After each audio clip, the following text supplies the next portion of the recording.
declaring the right of Tamil Nadu students to have a pan-Indian education model. Government of India is ready and open. Let them come back. What they have promised. கேரியா என்ன ஏதாவது ஒரு பாசிட்டிவா பேசணும்னு பார்த்தா தர்தினியம் பிடிச்ச மாதிரி பேசிட்டு இருக்க. பிரதான்ஜி திரும்ப திரும்ப பேசுற நீ எதுவும் பண்ணாம இப்போ வந்து மும்மொழி கொள்கை அந்த மொழி கொள்கை இந்த மொழி கொள்கைன்னு என்ன சோக்காட்ரியா அப்படின்னு ரேவந்த் ரெட்டி போட்டு விளாசுறாரு. இந்த பக்கம் ரேவந்த் ரெட்டி வந்து போட்டு பொழக்கிறாரு. அவரு இந்தியா டுடே கான்க்ளேவ்ல உட்கார்ந்துட்டு பேசுறாரு, எனக்கு ஹிந்தி கத்துக்கணும்னு அவசியம் இருந்தா நான் Hindi கத்துப்பேன். Hindi is largest speaking language. This is not national language. You try to understand my point. Modi को टोकने के लिए हिंदी चाहिए तो मैं हिंदी सीख लिया அப்படின்னு. அதாவது मुझे फायदा दिखा राजनीति में, हिंदी सीख लिए तो मैं आके टोक सकता हूँ मोदी जी को. மோடி அடிக்கணும், மோடிட்ட பேசணும், ஹிந்தி தேவைப்பட்டுச்சுன்னா நான் ஹிந்தி கத்துக்கிட்டேன். இந்த இப்ப நான் ஹிந்தில தானே பேசிட்டு இருக்கேன்னு இந்தியா டுடே கான்க்ளேவ்ல போட்டு பொழந்து கட்டுறாரு. இந்த பக்கம் வந்து கர்நாடக சூப்பர் ஸ்டார் இறங்குறாரு, இந்த பக்கம் வந்து கேரளா சூப்பர் ஸ்டார் இறங்குறாரு, இந்த பக்கம் தமிழ்நாடு சூப்பர் ஸ்டார் வந்து ஆளுக்கு ஒரு பக்கம் அடிக்கும் போது தம் தம்னு வெடிக்கும் பாத்தீங்களா.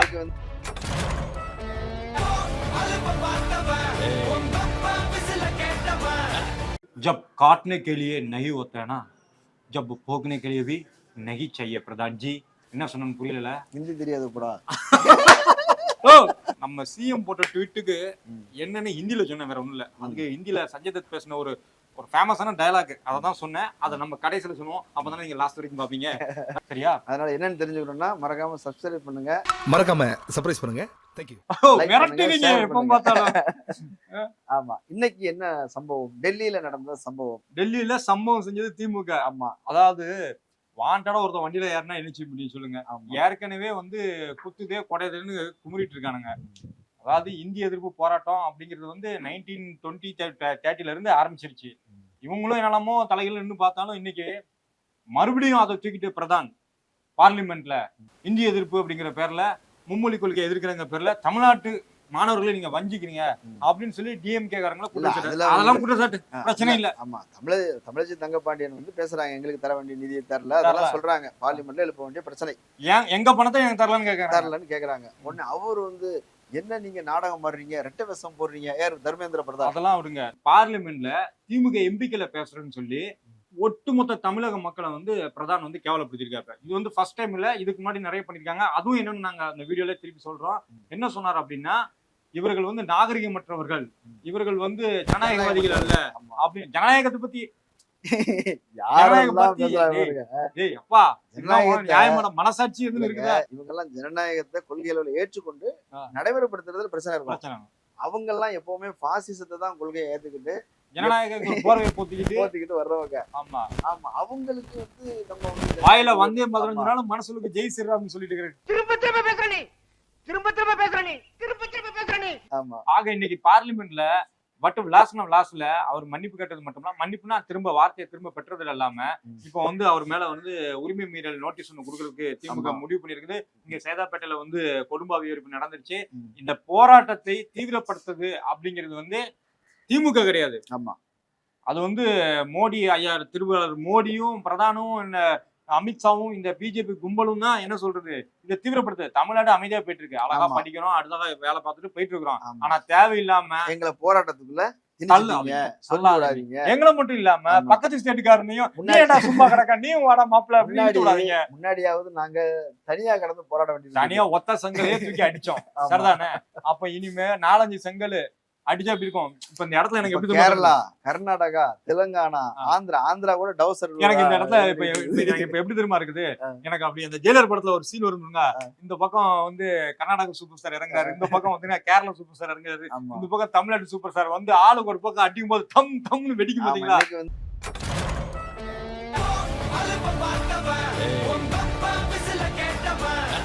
இந்திய எதிர்ப்பு என்பது பேன் இந்தியா பாலிடிக்ஸ் மாறி இருக்கு. இது முன்ன வெறும் தமிழ்நாட்டோட பிரச்சனை மட்டும் இல்ல, ஒவ்வொரு மாநிலமும் 50 வருஷத்துக்கு திரும்பி பாத்துச்சுன்னா எவ்வளவு ஏமாத்தி இருக்கணும் நம்மள அப்படின்னு. வெஸ்ட் பெங்கால்லங்க ஒரு கலை நிகழ்ச்சி. ஆமா, நீங்க பாத்தீங்கன்னா கலைஞர்கள் தெரியும் எவ்வளவு மென்மையான குரல்ல பாடுவாங்க. அந்த பொண்ணை பாத்தீங்கன்னா உங்களுக்கு வந்து கேட்கவே தோணாது. ஆனா இந்தி பிடிச்ச ஒருத்தன் என்ன கேக்குறான் அப்படின்னா, ஹிந்தி பாட்டு பாரு அப்படின்னு இருக்கான். அந்த லேடி வந்து சூடாயிருச்சு, அப்படின்னு ஆரம்பிச்சு அது போட்டு பொழந்துருச்சு. பெங்கால் என்ன சொல்லிச்சு, உனக்கு ஹிந்தி பாட்டு வேணா நீ போய் தனியா கேளு, ஆனா என்னைய கம்பல் பண்ணாத. சரிதானே?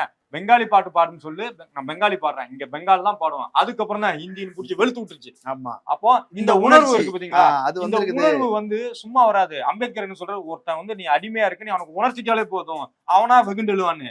ஆனா இவங்களை அதை உணர்த்த விடாம மதங்கிற சாக்கடைக்குள்ள வச்சு முக்கி வச்சிருந்தாங்க. இப்ப பெங்காலு, கேரளா, கர்நாடகா, இந்த தெலுங்கானா, நாம எல்லாம் அப்படின்னா ஒரு இதயபூர்வமா ஒரு இன உணர்வுன்னு வரும்பொழுது ஆட்டோமேட்டிக்கா நமக்கு கிறிஸ்டல் கிளியரா நமக்கு தெரியுது. இவன் நம்ம மண்டையில மிளகா இருக்க பாக்காண்டா, இன்னொரு கிட்னி எடுக்கிறதுக்கு தட்டா வரா.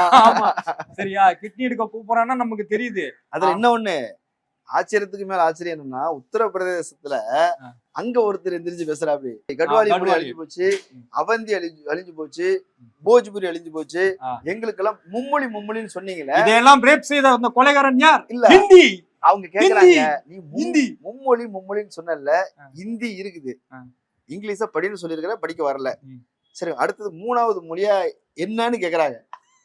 அதான் இல்லையே. அப்ப இல்லையே, மும்மொழி இல்ல, மூணாவது இது அதானே, இது அதானே இது, சரிதானே? ஆமா, இது வந்து சகஜம் தானே அவங்களுக்கு. ஆமா அப்படின்னு சொல்லி அது இப்படியாக. இன்னொன்னு திமுக, அது ஓகே, இப்படியாக திமுக வந்து எடுத்து வச்ச அந்த ஸ்ட்ராட்டஜி, பொலிட்டிக்கல் ஸ்ட்ராட்டஜி, பாண்டே வந்து கதறதாப்ல. அதாவது எப்பவுமே அவங்க அடிப்பாங்க, நாம தான் டிஃபென்ஸ் அடிட்டு இருந்தோம். இதை நான் நிறைய தடவை நான் Facebookல என் போஸ்ட்ல புலம்பி இருக்கிறேன், நாம எப்பவுமே வந்து டிஃபென்ஸ்ல இருக்கணும்னு. ஆனா இந்த தடவை பாண்டே எந்திரிச்சு புலம்புறாரு. என்ன புலம்புறாரு அப்படின்னா, திமுக எப்பவும் பாத்தீங்கன்னா நம்மள்ட்ட வந்து ஒரு டிஃபென்ஸ் மூட்ல சொல்லிட்டு அவங்க அஃபென்ஸ் ஆடிட்டு இருக்காங்க. பாருங்க, மும்மொழி கொள்கைன்னு கொண்டு எடுத்து வந்து இந்திய எதிர்ப்புன்னு ஆரம்பிச்சாங்க, அடுத்து டீலிமிட்டேஷன் ஆரம்பிச்சிட்டாங்க, அப்புறம் மத்த ஸ்டேட்டையும் சேர்ந்து இப்ப கவர் பண்றாங்க. இப்ப அவன் அடிக்கிற அடி ஒவ்வொரு அடிக்கும் நாம கடந்து டிஃபென்ஸ் வேண்டி இருக்குன்னு நீ கதறன பத்தியா, அங்க நிக்குதுடா டிஎம்கே. ஸ்டாலின் இஸ் டேஞ்சர் தான் கலைஞர் கருணாநிதினு ரச்சராஜா சொன்னதெல்லாம் சும்மா சொல்லலாம். ஆமா, துக்ளக்ல எழுதக்கூடிய ஒரு பத்திரிகையாளர், அவர் வந்து சத்யாவா பேரு, துக்ளக் சத்யா, அவர் வந்து சொல்றாரு, அதிமுக திமுக இந்த ரெண்டோடைய நம்ம அந்த முரண்பாடு இருக்குது, அதிமுகவோட நம்ம சேர்ந்து வேலை செய்யலாங்கிற சூழல்லாம் இருக்குது. ஆனா பிரச்சனை என்ன அப்படின்னா, திமுகவுடைய இந்த டீலிமிட்டேஷனா இருந்தாலும் சரி, மும்மொழி கொள்கை அதுவா இருந்தாலும் சரி, நிதி பகிர்வு எல்லாத்துலயும் அதிமுக உடன்பட்டு போகுது. இப்ப இந்த விஷயத்துல திமுக அடிக்கிறேன்னு போனா அதிமுகவும் சேர்ந்து நம்மள விமர்சனம் பண்றான், கூட்டணி இப்ப வேணாம், இந்த நேரத்துல கூட்டணி பேசினா பிரச்சனையாகும், கூட்டணிக்குள்ள குழப்பமாகும். இந்த பக்கம் அண்ணாமலை சொல்லுவான் மும்மொழி கொள்கை, இந்த பக்கம் ஜெயக்குமார் சொல்ல டேய் சும்மாரா வேணு, அவன் பேச்சை கேட்டு கேட்டுதானே இப்படி ஆயிப்போச்சு அப்படிமா, பிஜேபியால நாங்க தோத்துட்டோம்னு அடுத்த ஆரம்பிப்பாங்க. இந்த பெரிய நெருக்கடியால இருக்குது, எப்படி சுத்தி எப்படி வந்தாலும் தெரியும், இந்த திருப்பி வந்துடுறாங்க.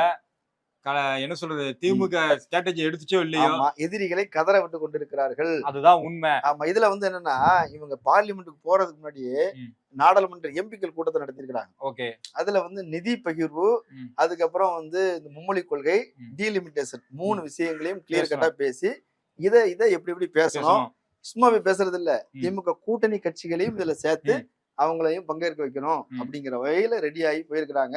ஆக்சுவலா வந்து ஒரு டீம் ஒர்க் எப்படி இருக்கும் அப்படின்றதுக்கு ஒரு சின்ன சக்தி தான் இது, பலவீனமான சக்தி தான். ஆனா ஒருங்கிணைந்து வேலை செய்ய பலவீனமான சக்தி இல்ல, கடுகு சிறுத்தாலும் காரம் கொள்ளாது. ஆமா, சின்னதா இருந்தாலும் அதிகாரத்துல இல்லங்கிறத சொல்றேன், அதிகாரத்துல இல்லங்கிறதுனால நம்ம பலவீனம்னு நம்ம நினைக்கிறோம். ஆனா அப்படி இல்ல, இன்னைக்கு அந்த விஷயத்த பேச போய் நீ நாடு முழுக்க பேச வச்சிருக்கிறாங்க, நாடாளுமன்றத்திலே மன்னிப்பு கேட்க வச்சிருக்கிறாங்க. அதாவது அன்னைக்கே வந்து நேரு வந்து நான்சென்ஸ் அப்படின்னாரு 1950 வாக்குல, அதுக்கே இங்க வந்து போட்ட போராட்டத்துல அவர் வந்து சாரி அப்படின்ட்டாரு. சரிங்களா? அந்த மாதிரி ஆனானப்பட்ட நேருவே, அந்த நேரத்துல நேருக்கு எவ்வளவு வாய்ஸ் இருக்குன்னு உங்களுக்கு தெரியும், ஆனானப்பட்ட நேருவே வந்து என்ன சொல்றது, சாரி சொல்ல வச்ச தமிழ்நாடு. உங்களுக்கு எல்லாம் அட்ரஸே கிடையாது, வந்தா நீ சும்மா வந்தாலே கெட் அவுட் மோடின்னு சொல்ற இந்த ஊர்ல இப்படிலாம் நீ பேசி வாயை கொடுத்து புண்ணாய்க்கலாமா? எதோ புண்ணாக்குறாங்கன்னு நான் கேட்க மாட்டேன், அது ரொம்ப அசிங்கமா போயிடும். அது போக ராவன் லீலான்னு அங்க நடத்தினாங்க, என்ன ராமலீலாவா, ராமலீலா அங்க நடத்தினப்போ இந்த பக்கம் பெரியார் இல்ல, ஆனா மணியம்மா அந்த அம்மா இறங்கி ராவண லீலா நடத்துவோம் அப்படின்னு இந்திரா காந்தி கட்டுறாங்க. இந்திரா காந்தி சொல்றாங்க, ஐயோ அதெல்லாம் பண்ணாதீங்க அப்படின்னா, நீ ராமலீலா நடத்தினா நான் ராவணலீலா நடத்துவேன் அப்படின்னாங்க. அந்த மாதிரி, அதாவது உன்னோட ஆதிக்கத்தை எந்த வகையில நீ கொண்டு வந்தாலும் சரி, எதிர்த்து அடிக்கிற ஒரு தெம்பு திராணியும் சுயமரியாதையும் உணர்வு இருக்கிற தமிழ்நாட்டுல வந்து நீ தமிழ்நாட்டு மக்களை பார்த்து நாகரிகமற்றவர்கள் ஜனநாயகவாதிகள் என்ன அப்படியே சும்மா விட்டு போக, நாங்க என்ன அப்படியா இல்ல இப்படியா இல்லங்க. இப்போ இந்த மும்மொழி கொள்கை இந்த மாதிரி விஷயங்கள் பேசிட்டு இருக்கிறோம், இதை தாண்டி இன்னும் தீவிரமான சில பிரச்சனைகள் இருக்குது. இது என்னன்னா, மாநிலங்களுக்கு நிதி ஒதுக்கக்கூடிய தொகை, அது வந்து மொத்த நிதியிலிருந்து 42% அப்படிங்கிற மாதிரி முடிவாயிருந்தது. 50% நம்ம கேட்டுக்கிட்டு இருக்கிறோம். அவங்க 42% சொல்லியிருக்கிறாங்க. சொல்லிட்டு அதுக்கு மேல தனியா வரி போட்டு அதை வந்து அவங்க எடுத்துக்கிட்டு இருக்கிறாங்க. ரைட், அதுக்கு எதிராக சண்டை போட்டு இருக்கிறோம். இப்ப என்ன பண்ண போறாங்கன்னா அந்த 42 40 குறைக்க போகிறாங்க. இது ஒரு பிரச்சனை. ஆமா. அடுத்தது வந்து ப்ரோ மெட்ரிக் ஸ்காலர்ஷிப் அப்படின்னு சொல்லி ஒண்ணு இருக்குது. அது வந்து பள்ளி கல்வி முடித்து கல்லூரிகளுக்கு போகும்போது ஸ்காலர்ஷிப், ஆமா, தலித் மக்களுக்கு வந்து ஓரளவு பின்தங்கி இருக்கிறாங்க, சிறுபான்மையினர் பின்தங்கி இருக்கிறாங்க, அவங்கள மேம்படுத்துறதுக்கான அந்த ஸ்காலர்ஷிப் அது எவ்வளவு வச்சிருக்காங்க தெரியுமா? பெற்றோர்களுடைய வருமானம் 2.5 லட்சம் ஆண்டு வருமானம் இருந்தது அப்படின்னா அதுக்கு மேல இருந்ததுன்னா கிடையாது. அப்போ இந்த 8 லட்சம் இடபிள்யூஎஸ் காரங்களுக்கு ஆமா ஆமா நம்ம போட்டு நம்ம இந்திய எதிர்ப்புங்கிறது போட்டு கொடையுது அவங்கள. ஆமா, வெறும் இந்திய எதிர்ப்பு இல்லாம நேஷனல் எஜுகேஷன் பாலிசிங்கிற பேர்ல இவங்கள்ட்ட வந்து நம்ம என்ன சொல்றது, இந்தியா உள்ள கொண்டு போலாம் நினைச்சா தமிழ்நாட்டுல இருந்து ஒரேடியா முடிச்சிட்டாங்க. என்ன வேஷம் போட்டாலும் சரி பாடி சொல்லாம கண்டுபிடிச்சாங்க. ஒரு கதை உண்டு இல்ல, ஒருத்தன் போய் வாஷிங் மிஷின் வாங்க போனாராம். அங்க போயிட்டு இந்த வாஷிங் மிஷின் எவ்வளவுன்னு கேட்டானா, அவன் உனக்குலாம் கிடையாது அப்படின்னு போட்டு அனுப்பிவிட்டாங்க. இன்னொரு நாள் வேற வேஷம் கட்டிட்டு போனாராம். இந்த வாஷிங் மிஷின் எவ்வளவு கேட்டா அதெல்லாம் கிடையாது அப்படின்னு. இப்படி 3 நாள் வேற வேற வேஷத்துல போனதுக்கு அப்புறம் அவர் வந்து உனக்கு கிடையாது அப்படின்றாரு அந்த கடைக்காரரு. எப்படியா நான் தான் வரேன்னு கண்டுபிடிக்க எனக்கு கொடுக்க மாட்டேங்கிறேன்னா, அது வாஷிங் மிஷின்டா, அது ரெஃப்ரிஜிரேட்டரு, திருப்பி அது வாஷிங் மிஷின் கேட்கிற ஒரே ஆள் நீ தான். அதே மாதிரி எந்த வேஷம் போட்டு, அதாவது நியூ எஜுகேஷன் பாலிசிங்கிற முறையில கொண்டு வந்தாலும் சரி, பிஎம் ஸ்ரீ அவங்க ஸ்கூல் மெத்தட்ல கொண்டு வந்தாலும் சரி, மும்மொழி கொள்கைன்னு கொண்டு வந்தாலும் சரி, இல்ல நேரடியாவே வந்து ஆட்சி மொழி அலுவல் மொழின்னு எந்த வகையில கொண்டு வந்தாலும் தமிழ்நாடு வந்து அங்க ஒரு கட்டையை போடணும். ஏய், இதுக்கு மேல நீ வந்த வெளுத்து போடுவ வெளுத்துன்னு.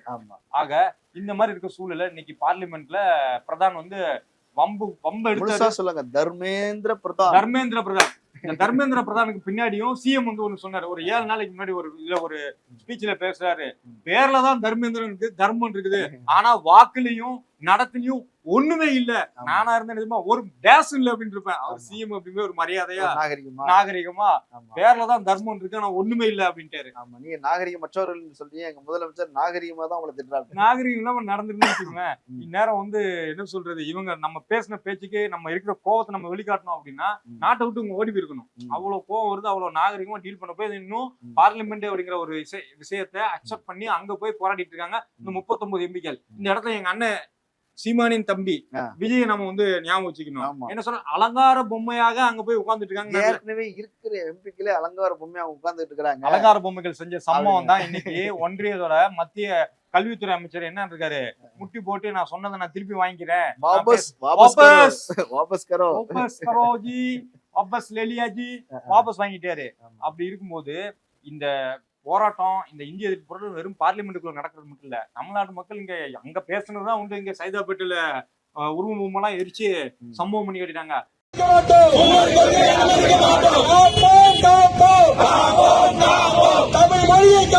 இதுக்கு முன்னாடி தன் உயிரே 1964 ஜனவரில கீழப்பழுவூர் சின்னசாமி வந்து எரிச்சு இந்திய எதிர்ப்பு போராட்டத்துக்கு ஒரு வலுவான ஒரு அடையாளங்கிறத விட அது ஒரு சின்னம், நினைவு சின்னம். இந்த மொழி கொள்கை இங்க வந்து சாதாரண விஷயம் இல்ல.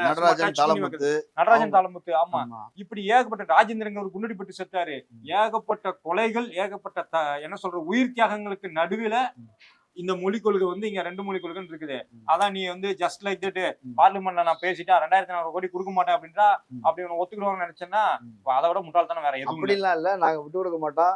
அப்போ ஒன்றியத்தில் இருக்கிற கல்வித்துறை அமைச்சர் நீ தான் பெரிய லார்ட் லபக் மாதிரி பேசுனா, ஏன்பா பேசுறதா இருந்தா நியாயமா பேசணும், தர்மம் இல்லாம பேசுறே அப்படின்ட்டு அன்பில் மகேஷ் மொழி பிரஸ் எல்லாம் கூப்பிட்டு இவங்க உட்கார வச்சு அவர் சொல்றாரு, நாங்க என்னமோ பிஎம் ஸ்ரீ ஒப்பந்தத்துல கையெழுத்து போட்ட மாதிரியும் இப்போ வந்து யூடியூன் போடுறான்னு சொல்றாரு. அப்படி கிடையாது, இதுதான் மேட்டர்னு சொன்னாரு. என்னன்னா அவரு தர்மேந்திர பிரதான் என்ன சொல்றாரு, நீங்க வந்து ரெட்டை வேஷம் போடுறீங்க, அரசியல் செய்றீங்க, உங்களுக்கு வந்து பொலிட்டிக்கல் ஒரு இன்ட்ரெஸ்ட் இருக்குது, அதுல வேற ஏதோ அரசியல் பண்ணலாம் இருக்கீங்க. அரசியல் தான்டா, எல்லாமே அரசியல் தான். நீ அரசியல கொண்டு வந்தா அப்புறம் இங்க டபுள் அரசியல் செய்ய தெரிஞ்சாடா, கேடர் முத கொண்டு மேல வரைக்கும் எல்லாமே அரசியல் சொன்னா. ஏன்னா அரசியல் தான் எல்லாமே, அரசியலையும் அரசியல் இருக்குது, குப்பையிலையும் அரசியல் இருக்குது. அதனால நீங்க பண்ற ராமர் கோவில்லையும் அரசியல் இருக்குது. ஆமா, அதனால அவர் வந்து சொல்றாரு, நீங்க வந்து ரெட்டை வேஷம் போடுறீங்க. முதல்ல நாங்க சந்திச்சு பேசும்போது எங்கிட்ட என்ன சொன்னீங்க, ஒத்துக்கிறோம்னு சொன்னீங்க. இப்போ வந்து நீங்க அதை வச்சு வந்து அரசியல் பண்றீங்க இல்ல. அவர் அதைத்தான் அன்பில் மகேஷ் பொய்யாமொழி நம்முடைய தமிழ்நாட்டு கல்வி அமைச்சர் சொல்றாரு, பள்ளி கல்வித்துறை அமைச்சர் சொல்றாரு, அப்படி எதுவும் நடக்கல. நாங்க எங்ககிட்ட வந்து கேட்டாங்க, இல்லைன்னா சொல்றாரு, பிஎம் சீரியல்ல நீங்க சேரீங்கலாம் கேட்டாங்க. நாங்க வந்து என்ன சொன்னோம்னா, நீங்க உங்களுடைய அந்த டிமாண்ட் என்னவோ அதை கொடுங்க, எங்களுக்கான ஒரு கல்வி கொள்கையை வகுக்கிற குழு இருக்குது, அது சம்பந்தமான அவரும் விஷயங்களை ஒரேடியா வந்து- முடிச்சிட்டாரு. ஆமா. நாங்க ஒரு கமிட்டி போட்டு அதை நாங்க பாத்துட்டு அதை அதுக்கப்புறம் விவாதிக்கிறோம். இது விவாதிச்சு வந்து மேற்கொள்றோம் ஏற்பதாக பேசுறோம். இருந்தால் நாங்க ஏன்னா ஏற்கிறோம். அந்த சீசன்லயே இந்த ஆமா. லெட்டர் வந்துச்சு உடனே பிஎம்சி ஆமா. இந்திய தமிழ்நாடு வந்து கையெழுத்து போட்டுச்சு ஆமா பரப்பிட்டாங்க. ஆமா ஆமா அப்பவே கையெழுத்து பதில் போடல. சொல்லிட்டோம். ஆமா நாங்க அதை பரிசீலிக்கிறோம். பரிசீலிக்கிறோம்னு கையெழுத்து போட்டோமே தவிர ஆஹா. இதை ஏத்துக்கிறோம்னு கையெழுத்து போடல. அப்படியே ஏத்துக்கிட்டேன்னு சொன்னாலும் ஆமா என் மனசு மாறிடுச்சு. இல்லங்க நடந்தது சொல்றாரு. ஆ. பரிசீலிக்கிறோம்னு சொல்றோம். அது ஓரமா இருக்கட்டும். நீ கொடுக்க வேண்டிய நிதியை கொடுங்க நம்ம சொன்னோம். ஆமா அவர் வந்து மறுபடியும் கடிதம் அனுப்பியிருந்தாரு. அந்த மாதிரி பள்ளி கல்வி இதுல வந்து நீங்க வந்து சைன் பண்ணுங்கன்னு யாருமே ஒத்துக்கிட்டீங்க. அது மாதிரி சைன் பண்ணுங்கன்னு சொன்னா அப்படி சைன் பண்ண முடியாது. இவங்க பதிலுக்கு என்ன பண்றாங்கன்னா இவங்க ஒரு டிராஃப்ட் ரெடி பண்ணி அதுல அந்த அவங்களுடைய மும்மொழி கொள்கை இருக்குது இல்லையா, அதாவது தேசிய கல்விக் கொள்கை அதை அந்த தூக்கிட்டு இவங்க வந்து அனுப்பியிருக்கிறாங்க. அதுலதான் ஒரு டென்ஷன் ஆயிட்டாரு. எப்படி நாங்க வந்து ஒன்றிய அரசு நாங்க பவர்ல இருக்கிறோம், யார் ஒன்றிய அரசு என்ன பவர் எங்க கொள்கையை வந்து மொத்தமா டிராஃப்ட்ல இருந்து நீங்க வந்து டிலீட் பண்ணிட்டீங்க. பவர்னா பேட்டரியா? என்னவோ அவர் பவர் வச்சிருக்கிறாரா, நீங்க நீக்கிட்டீங்களா அப்படின்னு சொல்லி கோவிச்சுக்கிட்டு தான் அவர் வந்து அந்த மாதிரி பழி வாங்குறாரு. கோவிச்சுக்கிறன்னு பொண்டாட்டியா? என்னவோ பொண்டாட்டியா இருந்தாலும் புருஷனா இருந்தாலும் சரியான மரியாதை கொடுத்து மரியாதை வாங்கினா தான் உண்டு அப்படின்னு ஆமா. அன்றே வந்து ராகுல் காந்தி அன்னைக்கு சொன்னாரு. You can never ever rule the Tamil Nadu peoples. நீ வந்து மகாராஜா மனநிலையில இருக்காத. இதத்தான் இன்னைக்கு வந்து சிஎம் சொல்லிருக்காரு. உங்களுடைய ஆதிக்கத்துக்கும் அதிகாரத்திற்கும் ஒரு நாளும் தமிழ்நாடு கட்டுப்படாது. சரியா? ஆமா. அப்படி இருக்கும் பொழுது இந்த மாதிரி யூ-டர்ன் போட்டாங்கன்னு உருட்டுறது, யூ-டர்னே போட்டாலும் தான் இப்ப என்ன தப்பு? ஆமா, 3 மாசத்துக்கு முன்னாடி எனக்கு பிடிச்சிருச்சு, சரிங்க. நான் நான் யோசிச்சேன், ஓகேன்னு. இப்ப முடியாது, போடா. சரி, இப்போ நம்ம சிதம்பரம் கேக்குறாரு, நீங்க வந்து மும்மொழி கொள்கை தமிழ்நாடு மட்டும் இதை ஏத்துக்கிறது இல்லைன்னு சொல்றீங்களே, நான் துணிச்சலோடு சொல்லுகிறேன், இந்தியாவில் எந்த மாநிலத்திலும் மும்மொழி கொள்கை இல்லைன்றார். அவர் இன்னும் டீட்டெயில் சொல்றாங்க. பீகார், உத்தரப்பிரதேசம், மத்திய பிரதேசம், ராஜஸ்தான் இந்த பகுதிகளில் 90% ஒரு மொழி தான் தெரிஞ்சு பேசுறாங்க அப்படின்னு சொல்றாரு. மீதி 10% இருக்கு இல்லையா, அது ஆங்கிலமும் கிடையாது, வேற மொழியும் கிடையாது, அது அவங்களுடைய தாய்மொழி. ஆக அவங்க தாய்மொழியை அழித்துக்கிட்டு தான் இந்தி வந்து நடந்துட்டு இருக்குது. ஆமா, அவங்களுக்கு வந்து ஆங்கிலமும் தெரியாது, ஆங்கிலம் தவிர்த்து பிற மொழியும் தெரியாது. எனக்கு நீங்க பேசிட்டு எனக்கு என்ன சொல்லுங்க, நீங்க சொன்னீங்களா இந்தி தெரியாது போடா, நான் என்ன சொல்லுவேன், யூ-டர்ன் போடுவோம் போடா. ஆமாடா, எங்க இஷ்டம்டா, எங்களுக்கு பிடிச்சிருந்தா ஏத்துக்கிறோம், இல்லன்னா ஏத்துக்கிற மாட்டோம். ஏன் உரிமைடா, இன்னைக்கு எனக்கு பூ வைக்க பிடிக்கும், நாளை கழிச்சு எனக்கு பிடிக்காது, நீ வந்து இல்ல நீ பூ வச்சே அவனா முடியாது, போடா. அப்படிதான் இருக்கணும். ஆமா, இதுல வந்து இன்னொரு தகவல் புள்ளி விவரத்தை வந்து தந்தி டிவில இருந்தே கொடுத்துருக்காங்க. எனக்கு அதான் ஆச்சரியமா இருந்தது. ஏன்னா தந்தி டிவில எல்லாம் அந்த விவரங்கள்லாம் ஆராய்ச்சி பண்றீங்களா அப்படின்னு பார்த்தா அவங்க சொல்றாங்க, பீகார்ல 1991 புள்ளி விவரத்தின்படி அங்க வந்து இந்தி அதாவது ஒரு மொழி தெரிந்தவர்கள் 90%, 2 மொழி தெரிந்தவர்கள் 10%, 9.5 அந்த மாதிரி வச்சுக்கீங்க. இதே வந்து 2011 எடுத்துக்கிட்டீங்க அப்படின்னு சொன்னா அங்க வந்து 95.2% ஒரு மொழி தெரிந்தவர்கள், மீதி இருக்கிறவங்க தான் ஒரு மொழி அல்லாத கூடுதல் ஒரு மொழி தெரிந்தவர்கள் அப்படின்னு. அப்ப என்ன நடந்திருக்குது அப்படின்னா, பிற மொழிகள் அங்க அழிஞ்சிட்டு வந்திருக்குது கூடுதலா அப்படின்றத சொல்றாங்க. இதே நேரத்துல தமிழ்நாட்டு புள்ளி விவரம் அங்க எடுத்து பாத்தீங்க அப்படின்னா 1991 ஒரு மொழி மட்டும் தமிழ் தெரிந்தவர்கள் 84.4%. ஆனா இப்போ வந்து 78% வந்து தமிழ் மட்டும் தெரிந்தவர்கள், அதாவது ஒரு மொழி மட்டும் தெரிந்தவர்கள். அப்படின்னா அதுக்கு பிறகு உள்ள 22% வந்து 2 மொழியோ 3 மொழியோ தெரிந்தவர்கள். ஆமா, அப்ப நாங்க தான் வந்து என்ன பண்ணிட்டு இருக்கிறோம், கரெக்டா ஃபாலோ பண்ணிட்டு இருக்கோம். இருமொழி கொள்கை 7 மொழி கொள்கை வந்தா நாங்க ஃபேஸ் பண்ணிட்டு போயிட்டே இருக்கோம். ஆமா, நாங்க வந்து கூடுதலா மொழி நாங்களா டிசைட் பண்ணுவோம். அது நீ எல்லாம் எனக்கு திணிக்க கூடாது. இன்னும் அது மட்டும் இல்ல, நீ மும்மொழி டான்ஸ் ஆடிட்டு இருக்கிறீங்க, நாங்க ஜாப்பனீஸ் கத்துக்கிறதுக்கு ஏற்பாடு பண்ணிருக்கிறோம், சைனீஸ் கத்துக்கிறதுக்கு ஏற்பாடு பண்ணிருக்கிறோம், ஜெர்மன் கத்துக்கிறதுக்கு ஏற்பாடு பண்ணிருக்கிறோம், பிரெஞ்சு கத்துக்கிறதுக்கு ஏற்பாடு பண்ணிருக்கிறோம். நீங்க மும்மொழி முந்தானத்து சந்திரபாபு நாயுடு சொன்னாரு 10 மொழின்றாரு. அத பாருங்க, அதுல வந்து 10 மொழி கத்து கொடுப்போம். எங்க சொன்னாரு, யூனிவர்சிட்டியில கத்து கொடுப்போன்றாரு. ஆனா அண்ணாமலை இங்க வந்து பாருங்கள், ஆந்திராவை பாருங்கள், சந்திரபாபு நாயுடு வந்து 10 மொழி கத்துக்கிறதுன்னு சொல்லிட்டு இருக்காரு. அது சொன்னது அவர் எங்க அப்படின்னா 10 மொழியும் பல்கலைக்கழகத்துல. அப்போ ஒரு ரிப்போர்ட்டர் கேட்டாரு, மும்மொழி கொள்கை ஏத்துக்குன்னா க்ரௌடான பீப்புள் கூட மிங்கிள் ஆகுனா நாங்க ஏத்துக்கிறோம் அப்படின்னாரு. கூட்டணி கட்சியில இருக்கிற பாவத்துக்கு அவர் சொல்லிட்டாரு. ஆனா இந்த பக்கம் ரேவந்த் ரெட்டி வந்து போட்டு பொழக்கிறாரு. அவரு இந்தியா டுடே கான்க்ளேவ்ல உட்கார்ந்துட்டு பேசுறாரு, எனக்கு ஹிந்தி கத்துக்கணும்னு அவசியம் இருந்தா நான் Hindi கத்துப்பேன். Hindi is largest speaking language. This is not national language.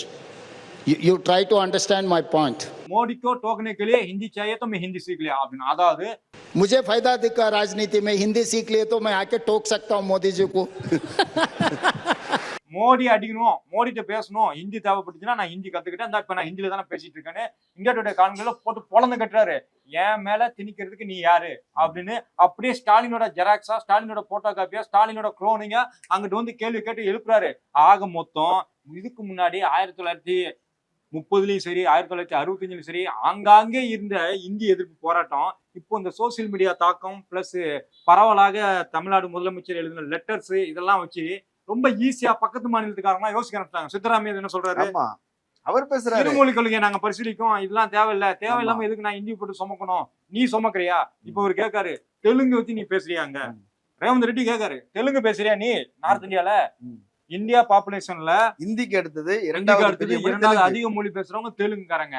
எங்களுக்கு நீ என்ன பண்ண அப்படின்னு கேள்வி கேட்காரு. நாமளாவது 4வது இடத்துல இருக்கோம், 3வது இடத்துல பெங்கால், 4வது இடத்துல இருக்கோம். நாம வந்து ஒரு பழமையான மொழி, செம்மொழி அப்படிங்கிற ரைட்ஸ்ல நாம கேட்கிறோம். அவரு கேட்கிறாரு, ஏன்டா உனக்கு அடுத்து நான் தானடா அதிகமா பேசுறேன், நீ எனக்கு என்ன பண்ண? நீ எதுவும் பண்ணாம இப்ப வந்து மும்மொழி கொள்கை, அந்த மொழி கொள்கை, இந்த மொழி கொள்கைன்னு என்ன சோக்காட்டுறியா அப்படின்னு ரேவந்த் ரெட்டி போட்டு விளாசாரு. தந்தி டிவில இன்னொரு தகவலையும் சொல்றாங்க. அவர் வந்து மும்மொழி கொள்கைன்னு சொல்லி, அல்லது இந்தி மொழி அது இது இந்த இந்தி திணிப்பு, இந்த மாநிலங்கள்ல தொழில் வளர்ச்சியோ கல்வி வளர்ச்சியோ வேலை வாய்ப்போ பெருசா எதுவுமே நடக்கல. எங்கெல்லாம் இருமொழி கொள்கை பின்பற்றப்பட்டதோ அங்கெல்லாம் முன்னேற்றம் நடந்திருக்குது. இன்னொன்னு, 2வது மொழியாக இந்தியை கற்றுக்கொண்ட மாநிலங்கள் வளரவே இல்லை. ஓப்பனா சொல்ற அப்படி அவருடைய வளர்ச்சிங்கிறது அந்த கடந்த காலத்துல அவங்க ஒரு மொழியை மட்டுமே படிச்சிருந்தா கூட பரவாயில்ல, மொழி கூட மதத்தை பிணைஞ்சு என்ன அதுக்காகத்தான் சமஸ்கிருதம் பிளஸ் ஹிந்திங்கிறது அதுக்காக தான். ஆங்கிலத்துக்கு ஒரு சிறப்பு இருக்குதுங்க, அது ஒரு மொழி மட்டும் இல்ல, அது வந்து என்னன்னா ஜனநாயகப்படுத்தப்பட்ட மொழி. எங்கனாலும் யாருக்குனாலும் புனித பிம்பமே அது கிடையாது, தண்ணி மாதிரி அது. ஆமா, பாட்டில்ல ஊத்துனா பாட்டில் ஷேப்ல ஆயிடும், கிளாஸ்ல ஊத்துனா கிளாஸ் ஷேப்ல ஆயிடும். ஜனநாயக பாட்டில் கிளாஸ் நீங்க தப்பால எதுவும் பேசக்கூடாது. ஆமா, ஜனநாயகப்படுத்தப்பட்ட மொழி, அரசியல்படுத்தப்பட்ட மொழி, விஞ்ஞானத்தோடு இணைந்த மொழியா இருக்குது. அப்போ அறிவியல் வயப்பட்ட மொழி, அதன் வழியாக அந்த இதுக்குள்ள போனீங்கன்னா அது ஒரு பெருங்கடல். அதுல நீங்க வந்து எவ்வளவு பெரிய கப்பலையும் ஓட்டலாம். நாங்க எதுக்கியா படகுல போனோம், கட்டு மரத்துல போனோம்? இல்ல, நாங்க வந்து நாங்களும் 3-4 வீடியோல சொல்லிட்டோம், திரும்ப பேசுறேன், பிரதானி திரும்ப பேசுறேன். நீ சமூகத்துல முன்னேறிய பிரிவினர், அவர்கள குடும்பத்துல ஏழையா இருக்கிறவங்களுக்கு 8 லட்சம் அந்த அரிய வகை ஏழைகள். ஆனா தலித் மக்களுக்கோ சிறுபான்மையினருக்கோ என்ன பண்றாங்க அப்படின்னா 2.5 லட்சம் கிட்டத்தட்ட நீங்க மாசம் 15,000 ரூபாய் சம்பாதிச்சீங்க அப்படின்னாலே நீங்க உங்களுக்கு ஸ்காலர்ஷிப் உங்களுக்கு கிடையாது. மாசம் 15,000 வச்சு என்ன செய்ய முடியும் உங்களுக்கே தெரியும். ஆமா, இப்படி வந்து 15,000 20,000 அப்படி ஒரு கணக்கு வச்சுக்கீங்க. 20,000னாலே உங்களுக்கு கிடையாதுங்கிற மாதிரி ஒண்ணு கொண்டு வந்துட்டாங்க அப்படின்னா எப்படி இவங்க எல்லாம் உள்ள போக முடியும்? அது ஒரு பிரச்சனை இருக்குது. இன்னொன்னு பாருங்க, நம்ம மும்மொழி கொள்கை, இருமொழி கொள்கை, புதிய கல்விக் கொள்கை எல்லாம் பேசிக்கிட்டு இருக்கிறீங்க. தமிழ்நாட்டுல கேரளாவுல பள்ளி மாணவர்கள், பள்ளிக்கு செல்லக்கூடிய மாணவர்கள் எண்ணிக்கை அதிகரிச்சுட்டே வருது. இந்த ரேஷியோ கூடிட்டே வருது. உயர்கல்விக்கு போற ரேஷியோ தமிழ்நாட்டுல அதிகமாயிட்டு இருக்குது. ஆமா, உயர்கல்விக்கு போறது குறைஞ்சிருக்குது. ஆமா, இடைநிற்றல் குறைஞ்சிருக்குது, டிராப் அவுட்டே நின்று போச்சுன்றாங்க, அந்த அளவுக்கு ஆகி போச்சு. பள்ளிக்கூடத்துல சேர்ற அளவே இந்திய அளவுல குறைஞ்சிருக்கு. 1,55,00,000 பேர் போன ஆண்டை விட இந்த ஆண்டு குறைஞ்சிருக்குது வடக்க. அப்ப என்னன்னா மொத்தமா மாணவர்கள் எண்ணிக்கைன்னு எடுத்து பார்த்தோம்னா ரொம்ப பெரிய வீழ்ச்சி இருக்குது. அதுல என்ன சரி பண்ண தெரியாம ஆமா, அந்த டிராப் அவுட்ல நிறைய நடந்துகிட்டு இருக்குது. அப்ப என்னன்னா உங்க கல்வி கொள்கையே கோளாறு. ஆமா, இதன் மூலமாக நீங்க என்ன பண்றீங்க தெரியுமா? வடிகட்டல் முறைன்னு ஒண்ணு சொல்றாங்க. என்னன்னா 5ஆவதுல வடிகட்டணும், 8ஆப்ல வடிகட்டணும், 10ஆப்பு பிளஸ் 2 இப்படி வடிகட்டி ஆட்களை குறைச்சு கல்லூரிக்கு போகும்போது ரொம்ப கீழே கொண்டு. மோடி வந்து புதிய கல்லூரிகள் சொல்றாரு 50,000 கல்லூரிகள் இருக்குது அப்படின்னா அதெல்லாம் குறைச்சு 25,000 மாத்தணும் அப்படின்றாரு. எப்படி இருக்குது? ஏன்னா அவ்வளவு தேவையில்ல, அவ்வளவு படிச்சு வந்ததுனாலதான் வேலை இல்ல வேலை. ஆமா, இது பேசாம நேரா பக்கடை போடுறதுக்கே கத்து கொடுத்துடலாம், உன்னை வெல்டிங் பண்ண கத்து கொடுத்துடலாம், ஆமா, உன்னை பானை செய்யறது கத்து கொடுத்துடலாம், பம்பரம் ஓடுறது கத்து கொடுத்துக்கலாம், வித்தா காட்ட கத்துக்கிட்டுக்கலாம், உன்னை படிக்க வச்சதுனாலதானே நீ வேலை கேட்கிற. படிப்பே கிடையாது. ஆமா, நீ வாய் இருக்க போய் வாயை தச்சிடும். ஆமா, நீ உயிர் இருக்க போய் தானே பேசுற, சங்க நெரிச்சிடும். ஆமா, இப்படி வந்து அவர்கள் பின்னாடி போய்கிட்டு இருக்கிறாங்க, நாம முன்னேறிக்கிட்டு இருக்கிறோம். இன்னொரு தகவலை சொல்றேன். இங்கிலாந்துடைய ஒரு பெரிய மிக முக்கியமான ஒரு கல்வியாளர், அவர் வந்து இந்திய அரசியல் பொருளாதாரம் குறித்து வந்து இங்கிலாந்துல பாடம் நடத்தக்கூடியவர். ஏன் இந்தியாவை பத்தி இங்கிலாந்துல படிக்கிறாங்க அப்படின்னா, வல்லரசு நாடுகள் வந்து உலகம் முழுக்க என்ன நடந்துட்டு இருக்கிறத ஸ்டடி பண்ணிட்டே இருப்பாங்க. அவர்கள் வந்து அவங்க பாடத்திட்டத்துல இந்தியாவை பத்தி ஆய்வு பண்றாங்க. கிறிஸ்டோபர் ஜாபர்ட்லாங்கிற பேராசிரியர் சொல்றாரு, இந்தியாவுக்கு ஒரு கொள்கை வழிகாட்டும் என்றால் அது தமிழ்நாட்டு மாடல் தான், அதைத்தான் திராவிட மாடல் நாங்க சொல்றோம். சோ இந்தியாவே நீங்க இந்துத்துவ மாடலை தூர போட்டுட்டு திராவிட மாடலுக்கு வாங்க யாராவது அதெல்லாம் விடுங்க, நீங்க இப்பெல்லாம் கெஞ்சிட்டு இருக்காங்க. பிடிஆர் பாஷையில சொல்றேன்னா, எல்கேஜி படிச்சிட்டு இருக்கிற நீ யூனிவர்சிட்டி நடத்திட்டு இருக்கிற எனக்கு நீ வகுப்பு எடுக்காத. ஏன் அதுக்கு கத்துக்கோ. ஈக்குவலா நீ ஏதாவது செஞ்சுட்டு அப்புறம் வந்து என்கிட்ட வந்து இந்த பாலிசி இருக்கு அந்த பாலிசி இருக்கு எதுன்னு சொல்லு. அதை விட்டுட்டு எல்கேஜி தான் நீ இருக்க, எல்கேஜில இருக்கிற, நான் யூனிவர்சிட்டியே நடத்திட்டு இருக்கிறேன். ஸோ இதெல்லாம் இங்க செட் ஆகாது. பிடிஆர் பாஷையில சொல்லணும்னா ஃபர்ஸ்ட் நீ ஒரு தகுதியான ஒரு பாலிசியை செஞ்சு அமுல்படுத்தி அதோட ரிசல்ட் காட்டு. அதுக்கப்புறம் அதை பத்தி நாம கன்சிடர் பண்ணுவோம். அப்போ கூட உடனே ஏத்துக்க மாட்டோம். நம்ம முதல்வர் ஸ்டாலின் ஒரு ட்வீட் போட்டிருந்தாருன்னு சொன்னோம். அதாவது அங்க பார்லிமெண்ட்ல பிரச்சனை நடந்துட்டு இருக்கும்போது இங்க வந்து ஒரு ட்வீட் போட்டார். அது எப்படி இருந்துச்சு அப்படின்னா, நான் முதல்ல ஹிந்தில ஒண்ணு சொன்னேன்ல, ஜப் காட்னே கே லியே வகாத் நஹி ஹோனா தப் ஃபூக்னே கே லியே பி நஹி சாஹியே. அதாவது உனக்கு கடிக்கிறதுக்கு துப்பு இல்லை அப்படின்னா குலைக்கவும் கூடாது. அதுதான் வந்து என்ன சொல்றது, ஹிந்தில வந்து சஞ்சய் தத் பேசினா மிக மிக ஃபேமஸான ஒரு டைலாக். அதுலதான் அதைத்தான் ஒரு குறிப்பிட்டு ஒரே வார்த்தையில முடிச்சிட்டாரு. என்ன முடிச்சாரு அப்படின்னா, நீ நிதி கொடுக்குறியா இல்லையா அதை மட்டும் சொல்லு, மத்தபடி தேவையில்லாம அது இதுலாம் எதுவும் பேசிட்டு இருக்காத. கொடுக்குறியா இல்லையா அவ்வளவுதான் மேட்ரு.